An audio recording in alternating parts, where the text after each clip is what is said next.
नमस्कार, आप देख रहे हैं एमबीए मीडिया नेटवर्क। आज से पूरे महाराष्ट्र में आचार संहिता लागू हो गई है और चुनाव की तारीख भी तय कर दी गई है। आपको बता दें कि मीरा भाईंदर शहर कांग्रेस पार्टी के वरिष्ठ नेता मुजफ्फर हुसैन ने आज एक प्रेस कॉन्फ्रेंस ली और इस प्रेस कॉन्फ्रेंस के माध्यम से उन्होंने महायुति सरकार पर गंभीर आरोप लगाए हैं। उनका आरोप है कि महायुति सरकार भ्रष्टाचार और महंगाई और चुनावी लॉलीपॉप के तहत जनता को बेवकूफ़ बना रही है।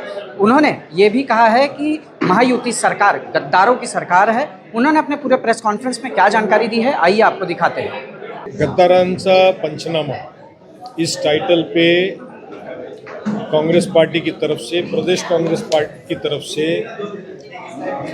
इस महायुति सरकार के फेलियर्स और इनके नॉन गवर्नेंस, इनका नॉन परफॉर्मेंस, इनका करप्शन, लोगों के हित सोचे बगैर किए गए फैसले और इसके हो रहे परिणाम, इसके संदर्भ में ये एक पत्रिका आज जाहिर की गई है, जिसके तहत इस राज्य में कितनी बेरोजगारी है, कितना कर्जा में राज्य डूब चुका है और किस तरह से ये एक सरकार अनपॉपुलर सरकार बन चुकी है।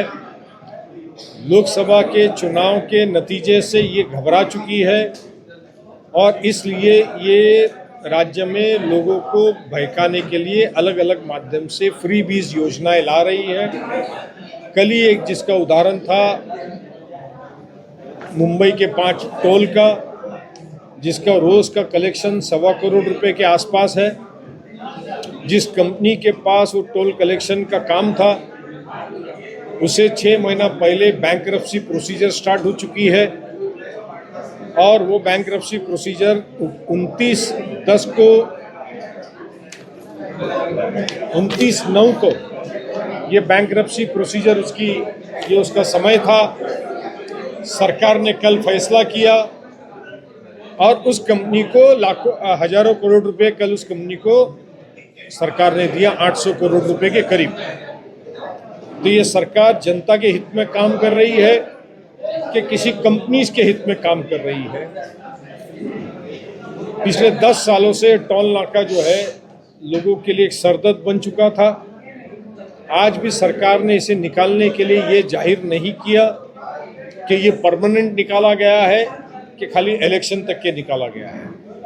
इतने सालों में लोगों की जो हेल्थ खराब हुई, वेल्थ खराब हुई, पेट्रोल जला, डीजल जला, जो कार्बन एमिशन हुआ, जो एनवायरनमेंट खराब हुआ, मुख्यमंत्री खुद कहते हैं कि मैंने खुद ने कोर्ट में पिटीशन डाली थी, तो फिर आप मुख्यमंत्री बनने के बाद इसका फैसला तुरंत आपने क्यों नहीं किया। ऐसे बहुत सारे सवाल उठते हैं, मगर इनके इसी नॉन परफॉर्मेंस से ये सवाल उजागर होता है कि ये नॉन सीरियस गवर्नमेंट है। ये पर्सनल हित में काम कर रही है, खुद के हित में काम कर रही है, जनता के हित में काम नहीं कर रही है।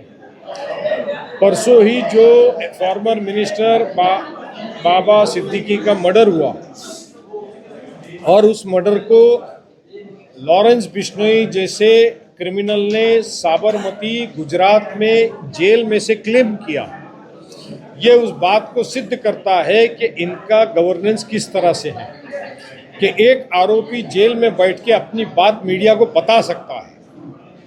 ये बहुत बड़ा सवाल खड़ा करता है कि जिस आरोपी को कल बुनकर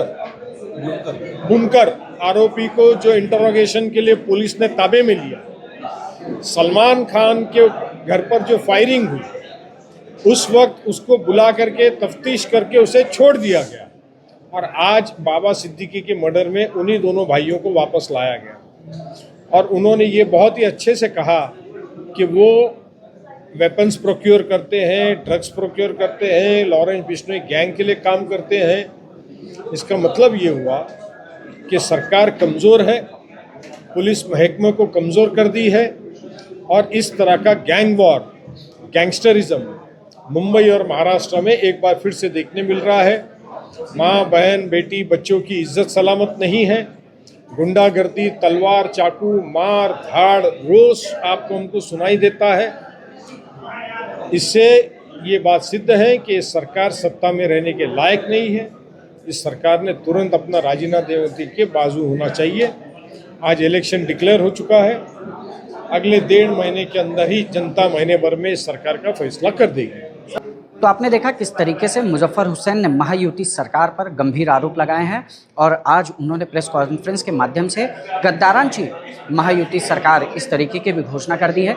विधानसभा चुनाव में अब देखने वाली बात यह होगी कि आखिरकार किसका कैंडिडेट जीत के आता है और महाराष्ट्र में किसकी सरकार बनेगी। इसी तरह की तमाम खबरों के लिए बने रहे MBA मीडिया नेटवर्क पर। अजय यादव के साथ मैं सचिन दुबे, धन्यवाद।